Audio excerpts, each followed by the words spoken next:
Halo, dengan kakak siapa? Indu Baruna. Oke, dengan Kak Indu Baruna. Perkenalkan saya Puspita. Nah, saya ingin ngomong-ngomong sedikit tentang usaha yang sedang kakak Ah, jalani ini. Gimana kak? Bisa nggak? bisa. Nah, kita langsung aja ke pertanyaannya kak ya. Nah, jadi mengapa kakak memilih usaha coffee shop dibandingkan usaha lainnya? Kan banyak tuh ide bisnis lainnya yang bisa kakak lakukan. Sebenarnya bukan lebih cenderung ke coffee shop sih, lebih cenderung ke awalnya pingin punya tempat kayak co-working space. Jadi Ah, kayak harapannya siapapun yang ingin ingin ada wadah untuk orang-orang yang mau nongkrong sama teman atau mungkin mau nugas atau mungkin kayak mau apa ya kayak mengisi mengisi beberapa kegiatan tapi tidak harus melakukan di dalam rumah atau mungkin di kantor. Jadi terbentuklah konsep ini. Soalnya kalau coffee shop itu kan mayoritas harus menjual mayoritas kopi. Kalau ini di sini tidak sih, di 15 kita lebih ke mengutamakan apa ya, space sih, kayak ibaratnya mengutamakan orang-orang yang datang ke sini memang untuk menikmati suasana di sini.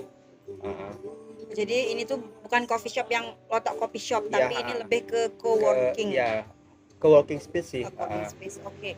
Jadi perencanaan awal sebelum usaha ini dibangun itu gimana kak? Perencanaan awalnya kita memang buat konsepnya dulu.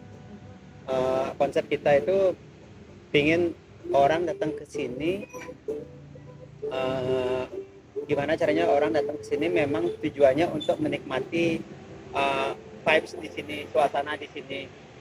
Contohnya dari kita juga menyajikan space-space yang nggak terlalu Dekat. terlalu dekat dengan Oh ya. customer lain. Udah tuh ada tanaman-tanaman yang warna-warna hijau. Jadi harapannya ketika orang udah duduk di sini, diam di sini tuh mereka merasa betah. Karena kan apapun yang ada unsur-unsur tanaman itu pasti membuat lebih sejuk, lebih nyaman. Itu sih membuat gimana caranya konsep yang kita pikirkan itu agar bisa terrealisasi di tempat ini. Nah, tadi ngomong-ngomongin tentang konsep, terus tema dari tempat ini apa kak? Kan kayak nggak terlalu full furnishing kayak gitu. Jadi temanya apa? Untuk spesifiknya sih nggak tahu sih nama temanya apa, tapi uh, harap harap karena saya bukan spesialis di bidang itu, jadi uh, sebenarnya sih kalau dari yang saya pikirkan itu, saya cuma pingin orang datang ke sini itu datang sendiri pun tetap ngerasa nyaman di sini, nggak merasa aduh nggak enak nih kita kita sendiri di sini, aduh nggak enak nih apa apa ya kayak kayak tempatnya tuh terasa sepi kayak gitu loh.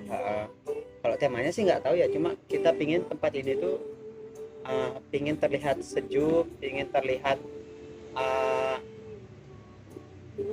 ketika customer datang cuma satu atau dua orang, mereka ketika duduk di sini itu tidak merasa sepi lah, tidak merasa sendirian, tetap merasa nyaman kayak gitu kan.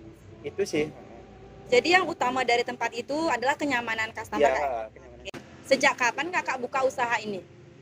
Sejak 2021. Oke, itu jadi after covid kak ya? Masih peralihan Oh, sih. masih peralihan. Soalnya PPKM benar-benar dicabut. PPKM itu kan 2022 kalau nggak salah. PPKM dicabut 2022 akhir. Sedangkan kita ketika 2021 baru kita buka itu, kita masih kena PPKM yang Nataru, Natal dan Tahun Baru. Jadi kita maksimal cuma sampai jam 9 tutupnya. Nah, jadi kan itu salah satu masalah di awal kayak untuk usaha baru. Uh, Itu gimana sih kakak mengatasi PPKM itu? Tentunya biaya awal itu besar. uh, Jadi kan kena PPKM itu jadinya agak susah untuk kembaliin modal awal seperti itu. Sebenarnya kalau dibilang susah mungkin nggak terlalu ya, cuma uh, karena kita memang udah merencanakan dari jauh-jauh hari.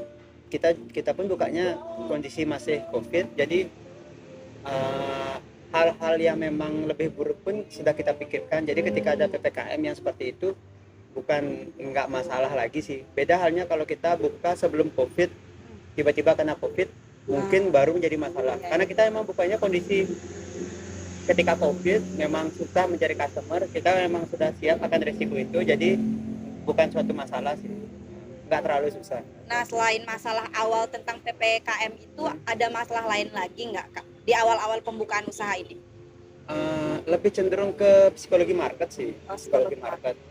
Soalnya ketika kita buka tempat ini, kita harapannya customer yang datang itu orang pacaran, orang mau nugas, karena kan Singaraja terkenal sama Undiksa, orang-orang Kota pendidikan kota ya. pendidikan.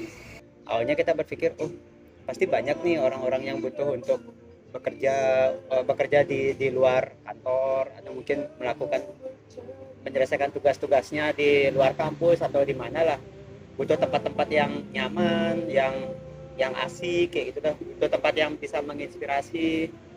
Nah ternyata setelah kita buka, mayoritas orang yang datang itu di awal-awal itu bukan mau mengerjakan tugas, bukan mau bekerja, bukan mau untuk pacaran di sini, tapi untuk kumpul bersama teman-teman. Dan mereka datangnya tuh sangat banyak.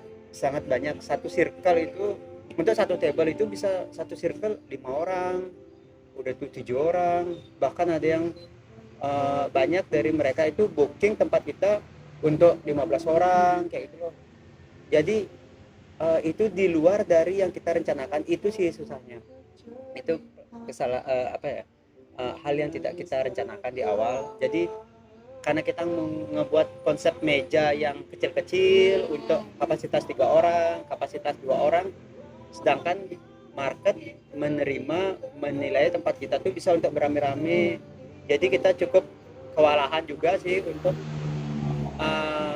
available mejanya. Jadi kita setelah itu kita evaluasi, kita juga menambah beberapa meja opsional yang bisa dipindah-pindah, agar ketika ada customer yang lebih daripada mungkin 3 orang, 5 orang, mereka masih dapat cukup tempat untuk menaruh beberapa barangnya dia di atas meja. Nah, jadi dari masalah tersebut Kakak evaluasinya pakai table yang bisa dipindah-pindahin itu, Kak, ya. Nah, untuk pertanyaan selanjutnya, kan ini udah jalan 2 tahun, Kak, ya? Ya. Hampir jalan 2 tahun. Masalah yang baru-baru ini terjadi apa sih, Kak? Kayak kendala? Masalah yang baru terjadi, sebenarnya kita kalau untuk masalah untuk saat ini ke masalah pengenalan produk aja sih, karena setelah kita udah jalan 2 tahun, oh ternyata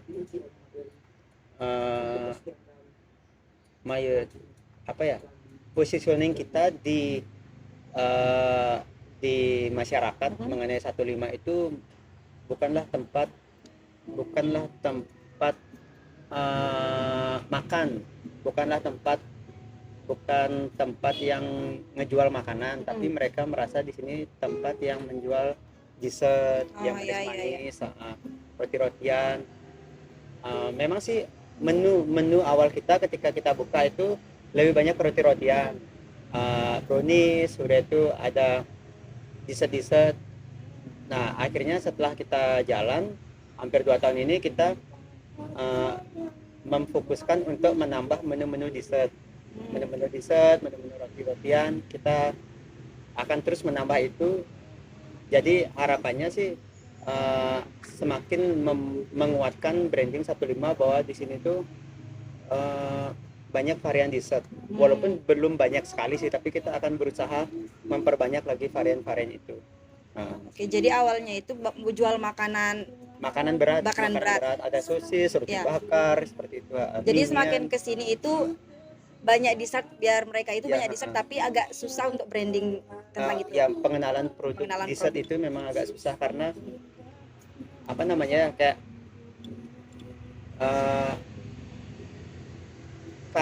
karena mayoritas di sini mungkin sedikit yang mengenal produk-produk itu.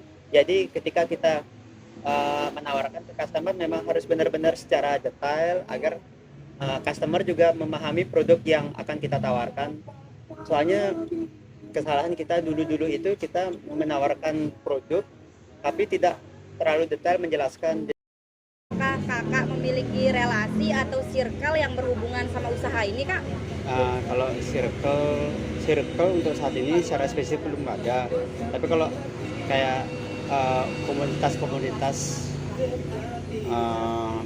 yang memiliki usaha tempat nongkrong atau mungkin komunitas-komunitas olahraga itu ada banyak. Mayoritas biasanya mungkin kita bisa sharing-sharing mengenai kayak motivasi, mungkin mengenai kayak gimana sih market masyarakat Singaraja sekarang. Mayoritas sih seperti hal-hal itu sih. Kalau untuk karena kan kita di sini lebih ke apa ya, kayak ada beberapa menu-menu itu kadang-kadang mungkin kita pengen sharing-sharing gimana sih cara buat ini, gimana sih cara buat ini. Untuk saat ini circle seperti itu belum ada. Tapi dari circle tersebut kan mempengaruhi juga kak ya, mempengaruhi motivasi diri dan usaha juga. Ya sangat mempengaruhi sih. Banyak dapat masukan-masukan, terutama mereka kan rata-rata memang lebih dewasa daripada saya, jadi banyak dapat masukan gimana seperti ini kayak gitu sih. Oke, jadi terima kasih atas wawancara Ya. singkat ini kak ya. Semoga kita bisa ketemu kembali di lain hari. Terima kasih kak, lambe-lambe dulu.